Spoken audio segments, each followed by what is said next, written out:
وزیر فائنانس ہریش راؤ نے گورنر تملیسائی سوندرراجن کی جانب سے زیر التوا چند بلز کو منظوری دینے پر اپنے شدید رد عمل کا اظہار کیا۔ انہوں نے کہا کہ ریاست اسمبلی اور کونسل کی جانب سے منظورہ بلز کو گورنر تملیسائی سوندرراجن نے 7 ماہ تک منظوری نہ دیتے ہوئے انہیں روک دیا تھا، تاہم سپریم کورٹ میں اس معاملے کو رجوع کرنے کے بعد گورنر نے اسے منظوری دے دی۔ انہوں نے کہا کہ سپریم کورٹ میں اس تعلق سے عرضی دائر کرنے کے بعد گورنر نے آج 2-3 بلز کو منظوری دے دی ہے۔ انہوں نے کہا کہ اس سے واضح ہوتا ہے کہ مرکز کی بی جے پی حکومت پرگتی بھون کی کارروائیوں میں رکاوٹیں حائل کرنے کس طرح کی سازشیں کر رہی ہیں۔ انہوں نے کہا کہ فارسٹ یونیورسٹی کے قیام سے متعلق بل کی منظوری نہ دیتے ہوئے گورنر نے اسے صدر جمہوریہ کو روانہ کر دیا۔ ہریش راؤ نے سوال کیا کہ گورنر کا یہ اقدام آیا ریاست کی ترقی میں رکاوٹیں حائل کرنے کے مترادف نہیں ہے؟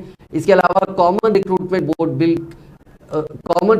بورڈ کے بل کو بھی 7 ماہ تک التوا میں رکھتے ہوئے گورنر نے اسے منظور کیے بغیر صدر جمہوریہ کو روانہ کر دیا۔ اس سے تلنگانہ کے نوجوانوں کو کافی نقصان ہو سکتا ہے، کیونکہ اس بل کی منظوری سے ہی ریاست کی مختلف یونیورسٹیوں میں مخلوعہ جائیدادوں پر تقررات ہو سکتے ہیں۔ انہوں نے کہا کہ ملک کی کئی ریاستیں بشمول بہار، جھارکھنڈ میں یونیورسٹیوں میں مخلوعہ جائیدادوں کے تقررات کے لیے کامن ریکروٹمنٹ بورڈ قائم کیا گیا ہے۔